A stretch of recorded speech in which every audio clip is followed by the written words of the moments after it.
వాషిని channel ఇవాళ నేను నాటుకోడి కూర ఎలా తయారు చేసుకోవాలో చూపిస్తా. దానికి కావాల్సిన పదార్థాలు చూపిస్తా. ధనియాలు, చెక్క, లవంగాలు, అల్లం వెల్లుల్లి పేస్ట్, కొబ్బరి వేసుకొని మిక్సీ పట్టుకోవాలి. పసుపు, ఉప్పు, ఉల్లిగడ్డలు, పచ్చిమిరకాయలు, కరివేపాకు, బిర్యానీ మసాలా ప్యాకెట్. ఇప్పుడు తయారీ విధానం చూద్దాం. ఒక గిన్నె పెట్టుకొని దాంట్లోకి నూనె, తగినంత నూనె వేసుకోవాలి.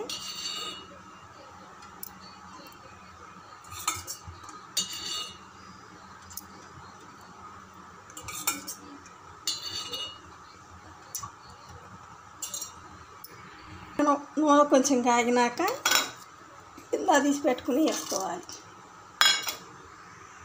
ఇవి కొంచెం వేగినాక పచ్చిమిరకాయలు, ఉల్లిగడ్డలు, కరివేపాకు వేసుకోవాలి.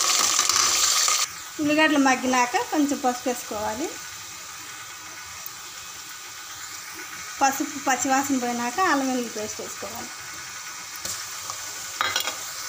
అల్లం వెల్లుల్లి పేస్ట్ పచ్చివాసన పోయినాక నాటుకోడి వేసుకోవాలి. కాల్చి కొట్టిన నాటుకోడి